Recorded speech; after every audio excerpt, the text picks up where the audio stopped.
Okay, so we are going live with questions asked number 125. First of all, I would like to say Happy New Year. Happy New Year to each and every one of you. Everything happens kind of in 90-day increments. And so that's why it's so important to finish your year strong so you can have a good year for the next year. All right, so questions asked number 125, episode number 125. The question at the top of the key tonight: how much money can I earn? How much money can I earn doing BPOs? How much money can I earn doing BPOs?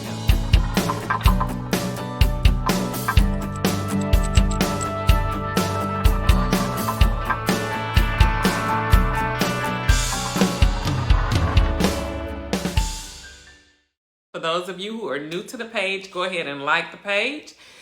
If you are watching from YouTube, go ahead, smash that subscribe button. If you are visiting after the fact, hashtag replay. And if you're brand new to Broker Price Opinion, guys, go ahead, drop a 1 in the comment area. And we have something especially for you. For those of you who don't know me, my name is Angela Cooper.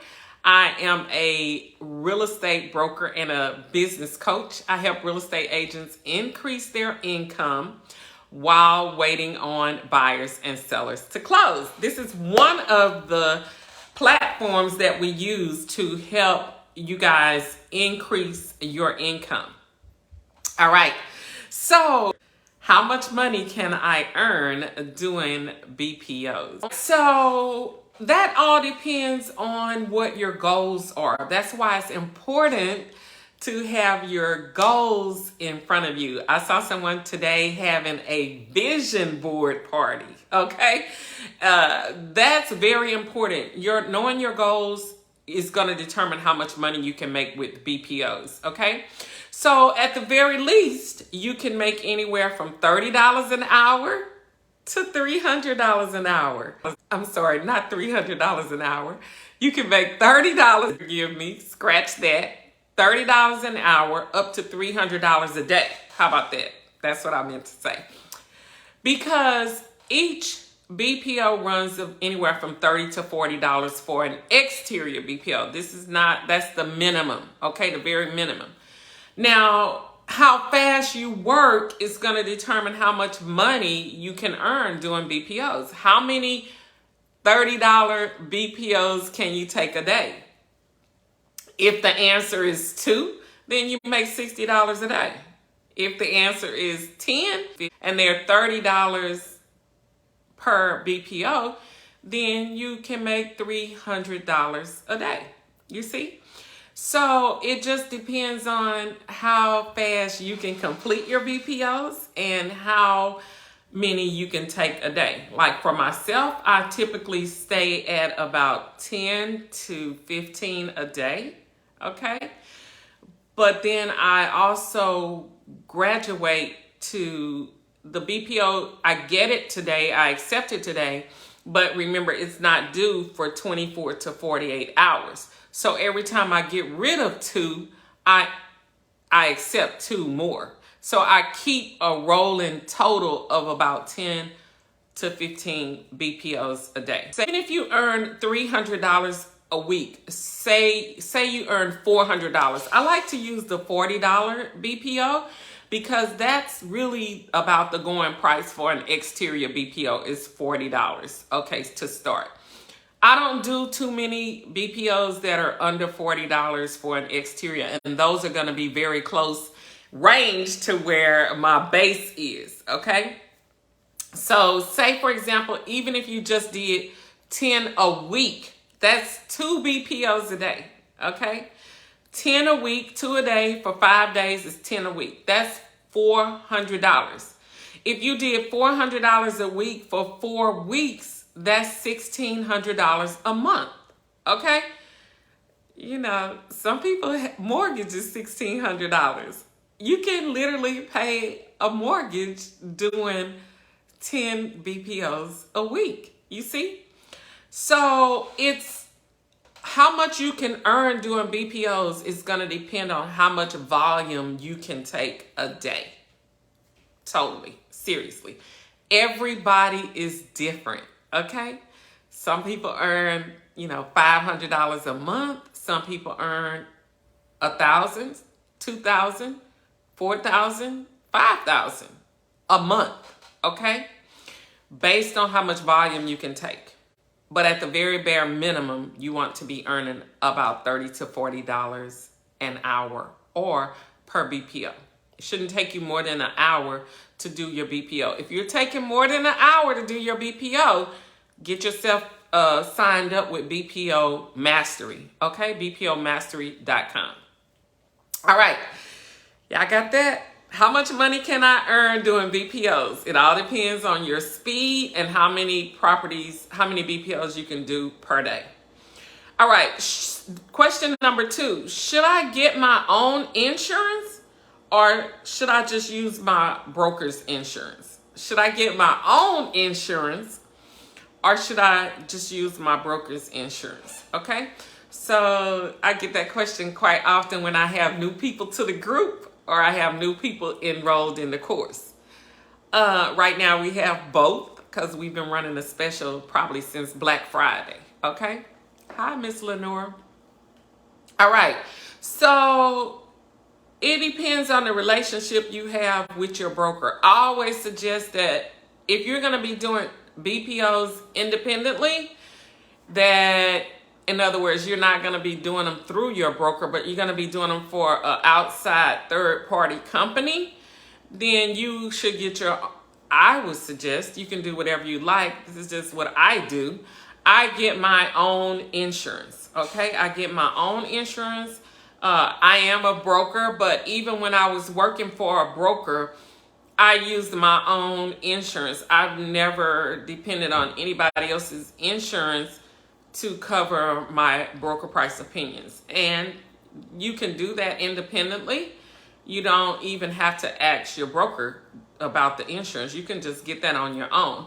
I can, recommend a couple of places. I use Biberk, Biberk, and I also use Hiscox, Hiscox. Okay, I use both of them. For my real estate insurance and for my notary insurance. So I use both of them, but they both do real estate insurance and they both do notary insurance, okay? All right, so you don't even have to ask permission, okay? You don't need the permission of your broker to get your own separate insurance, but it will run you anywhere from about $25 to $30 a month, okay? It's about $350 a year, which is very good. I used to pay $950 a year for real estate insurance, and that is absolutely crazy. Especially if you don't look around. These two companies are very competitive. They're running about neck to neck, same pricing on their insurance, so it doesn't matter which one. But if you go to a private insurance agency, it's probably going to cost you double, sometimes even triple, okay, the price. But yes, I would recommend if you're doing BPOs for various companies, broker price opinion companies, not just through your broker, that you get your own insurance. You see? Even if you're double covered, okay, covered through your broker and covered through yourself, that's even better. You see? Although I've been doing broker price opinions for 20 years. It's 2022. I've been having my license about 23 years now. So I started doing BPOs about 2, maybe 3 years after I got my license. So for sure 20 years I've been doing BPOs and I've never had to use my insurance. Okay, that's just me. I'm not saying that you won't have to, but that's me. And you pretty much have all your disclaimers in place when you work for asset management companies. You don't even have to worry about the disclaimers because they have all of that in place for you, okay? So that's optional if you want to get your own insurance, or you can stay with your broker, either one. All right, Question number 3. Guys, before we go to question number 3, you know the drill. If you're brand new to the page, go ahead, like the page. If you're watching from YouTube, smash the subscribe button. Either way, after you turn your notification buttons on, okay? And then if you're brand new to real estate, drop a 1 in the comment area. We have a broker price opinion webinar just for you. And hashtag replay if you're visiting after the fact. All right? If you have questions, guys, while we are live tonight, go ahead and put your questions in the comment area. I'll be sure to get your questions answered before I end the session tonight. Okay? All right, question number 3. What are the limitations on hard to find comps? I mean, what is the maximum criteria? How far out can I go? How far back can I go? So what you want to do is you want to, if you're in a suburban area, urban 1 mile, suburban 2 miles. Okay, that's the max. However, if you're either one of them, if it's extremely hard to find comps, you can really go out as far as you have to, but they do not like for you to exceed 2 miles, okay? But if you're in a rural area and you have hard to find comps, you can go up to, they would like for you to stay at 5 miles, but if you have to go 15 miles, that's acceptable in a rural area, okay? They are not going to want you to go out past 5 miles if you're in a suburban or urban area. They just don't want you to do that. But also on your criteria for your variance and your square footage and room count, things of that nature, you want to go out 20, no more than 30% either way, okay? And then as far as your sold comps are concerned, you can go back 1 year, 365 days, okay? I always go back 360 days just to make sure I don't go, over 1 year. But yeah, you can go back. And then sometimes it's best to put in your comment area that I went back 1 year and I went out my distance 2+ miles, and these are the very best comps that I can find. You can also say I increased my variance to 30%, meaning your square footage, your year bill, all of that went out 30%, and these are the best comps I could find. I never go out more than 30% because, it's like if you are in a pricing situation and you have one comp that is 100,000, but the very next comp that you have sold for 200,000, that's 100%, that's double, okay? You don't want to do that. The max you want to do is go out to 130,000. You see? Anything else is just, I would say unacceptable, okay? I know quality control is going to flag it. If you go out 50% on pricing or 50% on square footage, they're going to question that, okay? It's just like if your subject square feet is 1,000 square feet and you go 1,500, they're not gonna like that, okay? So you try to stay at 1,300 or less. 1,000 to 1,300. So, what are the limits on hard to find comps? You want to go back no more than a year ever, okay? Urban and suburban, you can go out 2 miles. Rural, you can go out as far as you have to. Most of the time, it's at least 15 miles, okay? No more. Try to keep it at 15 or less.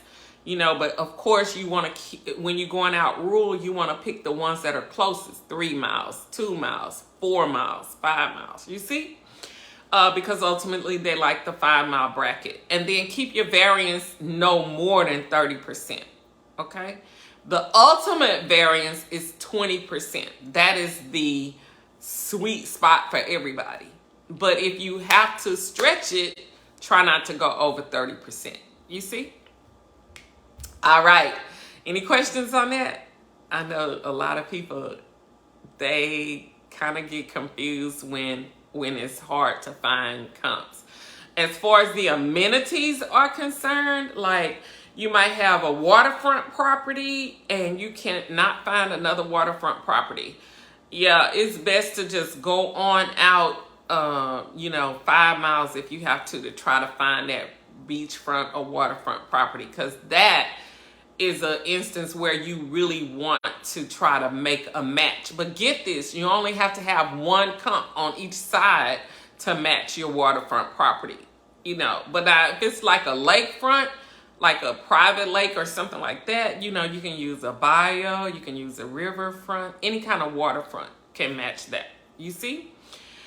All right, so question number 4. Y'all got that? Okay, on hard to find comps. Hard to find comps. 1 unit, understand, revert to the course, okay? All right, so the question number 4 is that if I have a single family residence and I notice that there's a mobile home or an additional structure in the back, do I count that as 1 unit or is that a 2-unit property? Is going to totally depend on how the property is indexed in the tax record. Okay, if the tax records say it's a 1 unit, it's a 1 unit. If it has 2 tax records on that same address, like a A and a B or a 1 and a 2, then it's a 2 unit. Tax records show 2 units on 1 tax ID number, then that's considered a 1 unit. It just has, a mother-in-law suite or something like that in the back. And even when they have it like that, usually the electricity and the water and all that is still running off the front unit. You see? That's called a discretionary value is what you're going to use. It might even be a storage shed that somebody took, and made it a tiny house or something. But if it has 1 tax record, usually if it has 1 tax record, it is 1 unit. But if it has 1 tax record and it says that it's a 2 unit, then it's a 2 unit. You see? I know, yeah. But if it has 2 different tax records, now you don't even add the back property in with your evaluation. You just add the front one. You see? That's kind of tricky question. It all depends on what the makeup is, how it's indexed on the tax record. Okay? It all depends on what the tax records say. Because if you have 1 property ID and it tells you that it's a 1 unit or a single family residence, it doesn't say a multi-unit, then it's a single family residence and they just added something on in the back, like a mother-in-law suite or something like that. You see? I always give that discretionary value. I don't give it full value as if it's a single family or as if it's a 2 unit. I don't do that. I only give it a 2 unit if the tax records say it's a 2 unit. You see? I had that yesterday or the day before because it was Friday. Well, that's a guy had a house in the front, but then he had a garage, and upstairs he had a garage apartment. That's what he called it, a garage apartment. But that's not what the tax record said. The tax record said he just had a 1, single family residence with a detached garage. He took it upon himself to turn that into a room with a bathroom. It didn't even really have a kitchen, you see? So that's a second structure, but it's not a second unit. It's just one unit. You see? So look at your tax record. Your tax record will every time tell you if it's a 2-unit or a 3-unit or something like that. And if it is a 2 or 3-unit, it's probably going to have one tax ID number with multiple units on there. Okay? If it has, 2 tax ID numbers, it should be looked at as 2 different properties. You see? I hope I didn't confuse y'all. I hope I didn't say it wrong either, but that's the way it goes. Look at your tax record. Your tax record will tell you if it's a 2-unit, and it should have one tax ID number, and it says 2 units. Your 2 units gonna have the same tax record, but it's gonna say 2 units. You see? All right. So I hope I didn't confuse you guys. But anyway, do we have any more questions while we are live? Any more questions? Go. All right. All right. Well, again, Happy New Year's, you guys. Let's go out there and get this money. Guys, on the next one. Bye now.